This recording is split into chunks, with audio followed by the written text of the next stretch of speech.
In our country, you've got three primary agencies. You've got Equifax, you've got Experian, and you've got TransUnion. Each of them use a different formula, if you will, a different mathematical algorithm to tabulate your score as a consumer. You also have a fourth here that I decided to put on called LexisNexis. And what they do is they work in the insurance space. Many practitioners have insurance. So they came up with a solution that gauges you as an individual and as a practice to see if you're insurable and how good of a risk you are for the insurance companies. Again, everything's risk-based. So that's a group called LexisNexis, and that's what they focus on, is the insurance side of things. The average score is going to range anywhere from 350 to 850 with each of these different organizations. I put this up here because many of us have heard of FICO.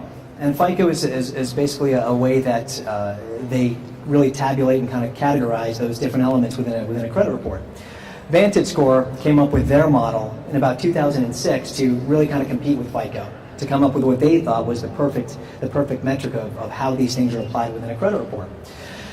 So what we're looking at here is you've got two pretty good sized numbers here as far as what affects your credit. Recent and new credit counts for about 30% of your credit report. Payment history counts for about 28% of your credit report.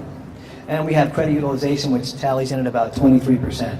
So again, it's nice to have an idea of what things are going to impact your credit and how they're going to impact your credit, and what percentage, I should say, more importantly. And again, this was on VantageScore.com. Who looks at our credit? There's a lot of eyes peering at our credit. You have, obviously, the financial organizations, insurance companies. You have lessors of equipment, landlords, employees, utility companies, you name it. People can gain access to your credit when they need to and want to. And they can see some pretty in-depth information there about you. Not only does it show your credit from the debt that you have, but also any kind of public information, whether you filed bankruptcy, whether you have tax liens, whether you had an issue with a city scenario, levies, anything like that. So it's a pretty in-depth report that shows a lot about you as an individual. Pulling credit. Actually, I'll stop for a second. I love Google. I went on Google, I typed in, find two kids, one that has more of a mischievous look on his face and another that's more of an angelic look on his face. And make them kind of resemble me. And this is what they gave me. I thought it was pretty cool. Those are my two boys. I have twin kids at home. So I use these guys because one's quite angelic and the other's a little mischievous down there. Two types of scenarios when you're looking at pulls, credit pulls. Okay, you've got what we call a soft inquiry and a hard pull. And a soft pull is just that. When a third party is looking at your credit score, they can either do a soft pull or a hard pull. The soft pull is not going to affect your credit score, and it's not going to be visible by any of the other lenders out there, any of the other creditors out there who might be looking at your credit. So for example, if XYZ company pulled the soft pull and tomorrow somebody else pulled it, they wouldn't see that XYZ company pulled that. The only one who would see is you, the consumer, and the creditor. It's a nice way to have your credit pulled. The hard pull is a little bit different. Like this little guy says, I'm telling. They tell everybody. You've done a hard pull, every single other creditor out there who looks at your credit will see that XYZ has pulled credit on you. Now why is this important?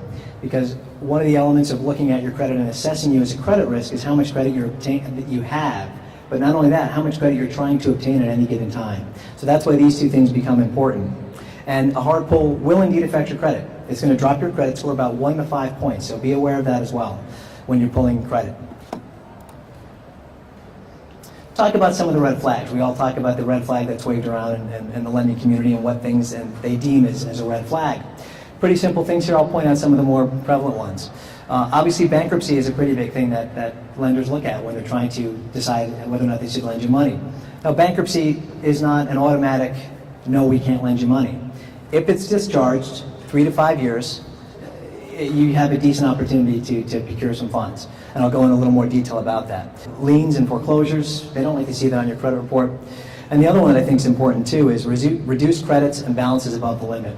If you had a credit card for $5,000 that was issued to you, and now that limit is $3,500, that doesn't bode too well. It means you had that line that was higher, but for some reason they had to cut you back a little bit. Also, if you had a line for $5,000 and now it was $5,200, granted the credit card gave you that money in that moment of need, but they don't like to see you going over that because it says, you said you needed this, but you went to this. So we don't like that. So again, those types of things don't bode too well on your credit report.